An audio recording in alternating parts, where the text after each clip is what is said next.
Hey, what's going on, everybody? This is the Political Brown Kid here.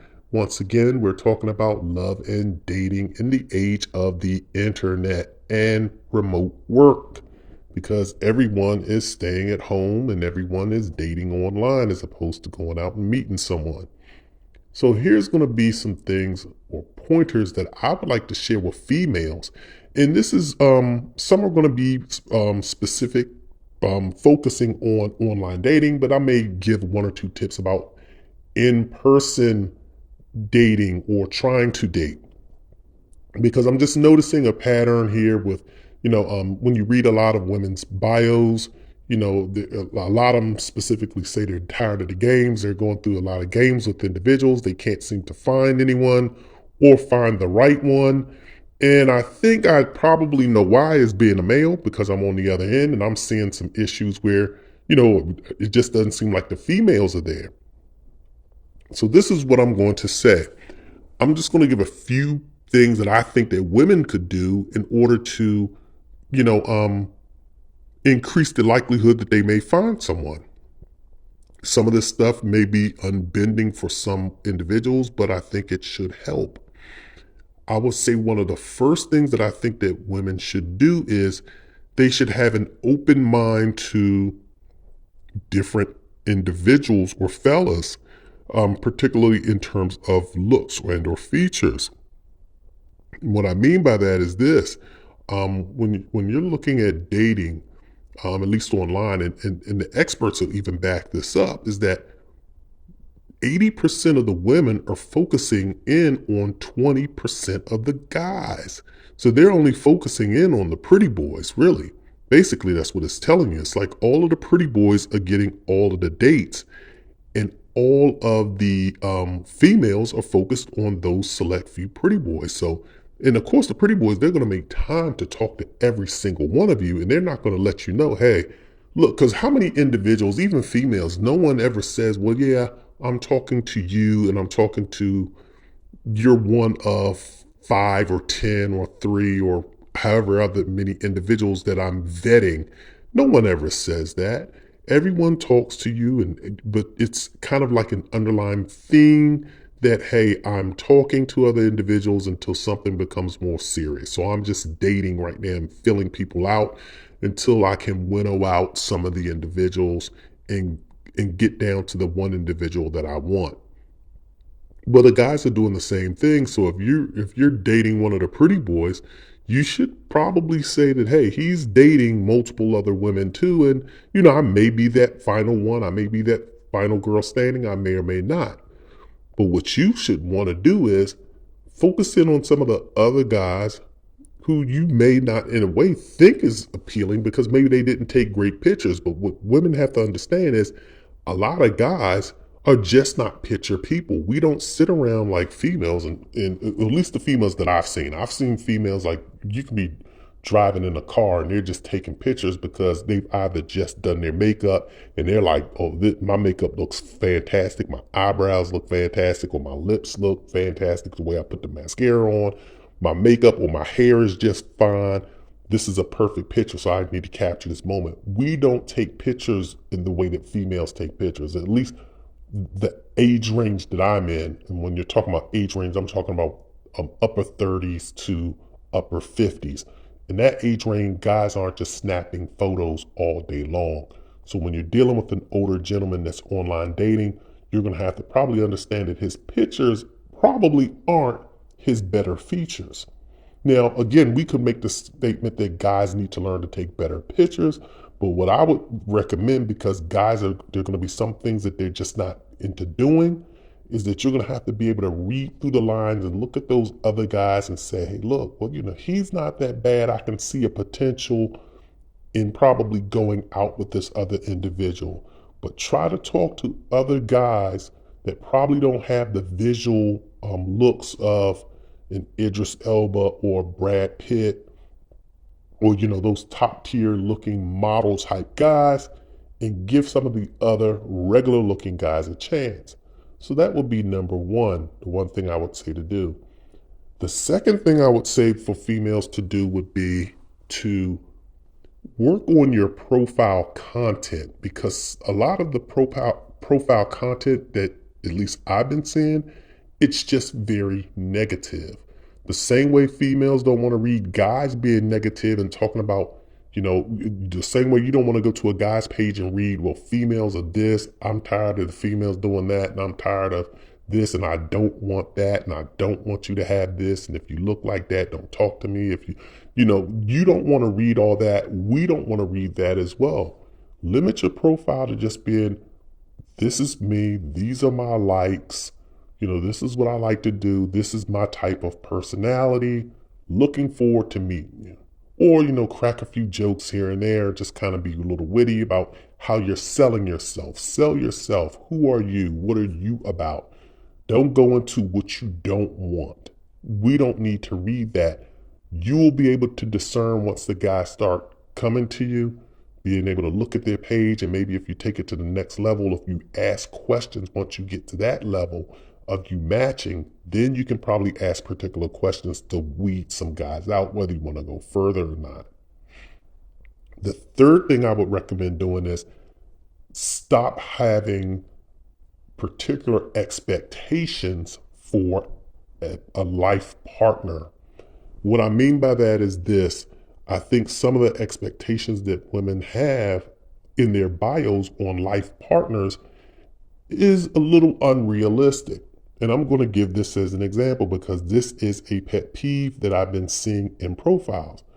A lot of women that profiles I've been seeing, and they fall into a particular demographic that I'm looking at. So maybe it's just limited to that particular demographic. But a lot of the profiles that I've been seeing is, I'm hearing that women love to laugh and they love to travel. That's the two biggest things that I've gotten from women's profiles. They love to laugh. They love to travel.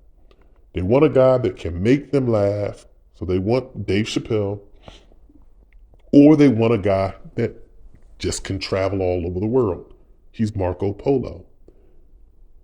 They'll let you know quickly, if you don't have a passport, don't talk to me. Or if you can't obtain a passport, I don't want to hear from you. The question you have to ask yourself is having a passport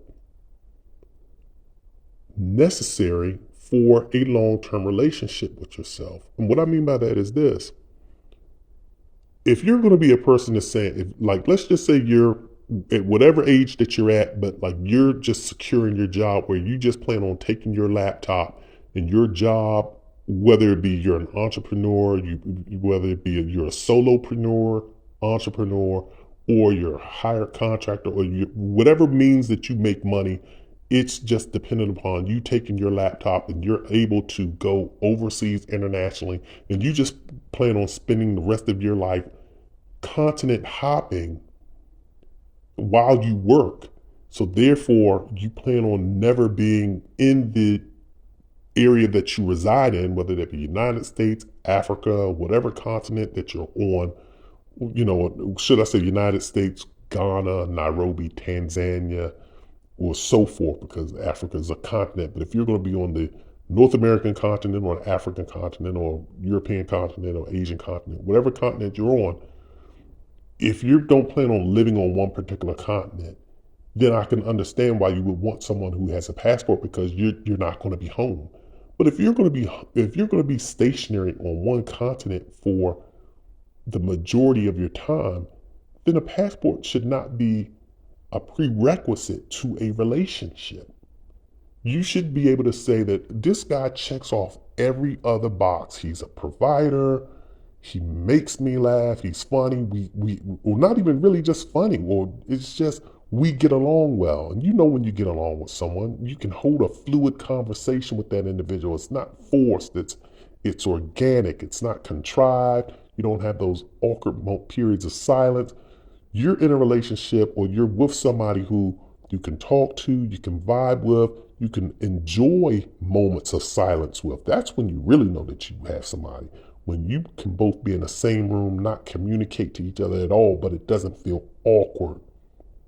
If you can find an individual like that, and this person's a provider, they have a good head on their shoulders, they have, they have it together professionally, they have it together financially, they have it together domestically.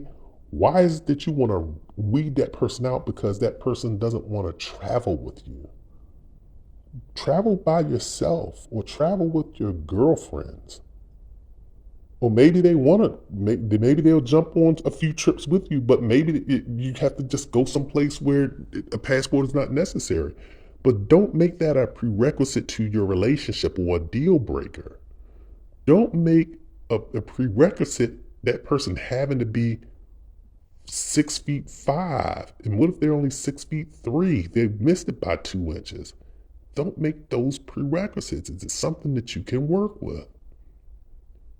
And even taller women, you're probably going to have to say, hey, look, maybe I'm going to have to go with a guy who's eye level to me. Because trust me, I like looking down on females as well. I like a woman that is shorter than me as well. But look, sometimes at particular stages, beggars can't be choosers. You have to say, I'm going to have to be accommodating because this is what is out there. So you're going to have to be flexible on certain things. You have to look at it and say, my core values are, I just need somebody who compliments me, somebody who complements my lifestyle. If you're not a world traveler where you're living on a boat, if you're not Isaac from the Love Boat or any of those characters from the Love Boat, then passport should not be a prerequisite. And a person being able to make you laugh should also not be a prerequisite as well. I mean, as long as you can enjoy this person's company and this person is fitting the boxes of being a good provider, the person is financially stable and the person's mentally stable as well. Also, too, I think that you're going to have to, in regards to the physical characteristics, a lot of women, you're not going to be able to get the guys, especially if you're in the older age brackets. You're not going to be getting anyone that's in the shape of Michael B. Jordan. You're going to have to settle for someone, and then you're going to have to work with those individuals. Just like guys are going to have to settle for women that are heavier, and you're just going to have to look to say, look, I'm going to go into this with the mindset that we're both going to work on ourselves together. And I'm going to, help this person because this person, I can see this person's on a journey. As long as that person's willing to be on that journey, you have to figure that out and find that out. So that will also be another thing that I would say that you want to kind of do with your profile. And then also the one other thing that I would say that you want to do with your profile as well is, kind of be a little bit more truthful because I'm seeing a lot of women that they're saying that every woman is curvy. Every woman is checking that box. I very rarely see a woman who is overweight say, I'm overweight. The women refuse to check those. They refuse. Women look at themselves in a very uplifting light. They never say, I'm fat, I'm overweight, I'm chubby. Some women actually do. I've actually run across some women who actually, I was like, well, this person is, this person is being very honest because the person actually was, had a nice shape, but, you could tell that they did have a few little extra pounds. But there are a lot of women that they're big, they're curvy, but they're also big. And it's like, but they check that box, I'm curvy because curvy sounds better. But you're actually big. Be truthful. If you're big, you're big.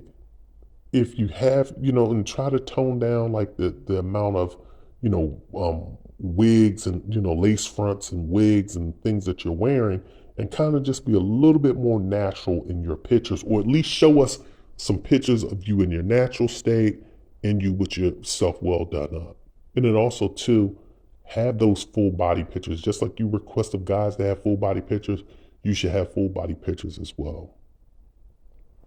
Other thing that I would say that women should do is if you do match with someone, it's okay to reach out to that person. I would say that you don't necessarily have to because again, men are the ones, women want to see guys initiate conversation. But sometimes too, you have to keep in mind that guys are talking to various other women. So sometimes a guy may be looking at it to say, well, she matched with me, but is she really feeling me? Just send a little, hello, hey, how are you? Or hi, I see you. Just let the person know that you see them, you recognize them, and you're there.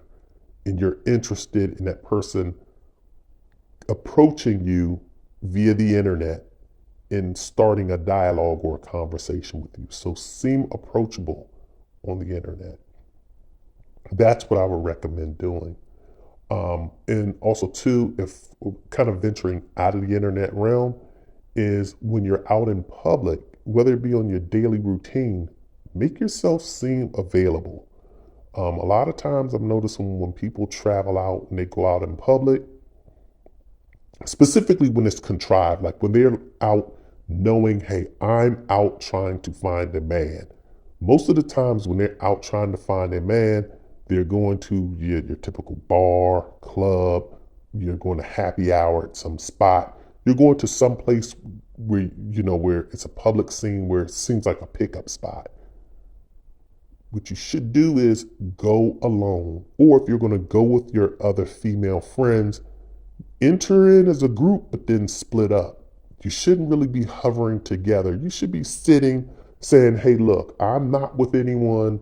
I'm available. Because when you're sitting at a table and you're going out with your girlfriends and there's 3 or 4 or 5 of y'all sitting at one table, guys, they've gotten to the point, and we've gotten to the, should I say we've gotten to the point where we're not approaching that table. Because then we kind of make assumptions that, okay, well, you're just out just to have a good time and you're just hanging out. You're not out to meet anyone. You're already with people. You're probably just hanging out, having a good time. Because in this day and age, everything's being misconstrued. And so guys are probably not going to approach that table, not unless they're also in a group and their group is going to try and pull in your group. You should try to come out, be solo, or go out with your girls, whether it's 2 of y'all, 3 of y'all, 4 of y'all, go into the scene, split up. Each of y'all take a corner and just sit there and seem available. That would be a tip that I would say if you're doing in public dating. Well, this is the Political Brown Kid. This has just been my tip. I hope it helps. Let me know. Put it in the comments if you've done this before, or let me know what your experience is with online dating. Also, hit the like and subscribe button, and also share the video with your friends. This is the Political Brown Kid. I'm out.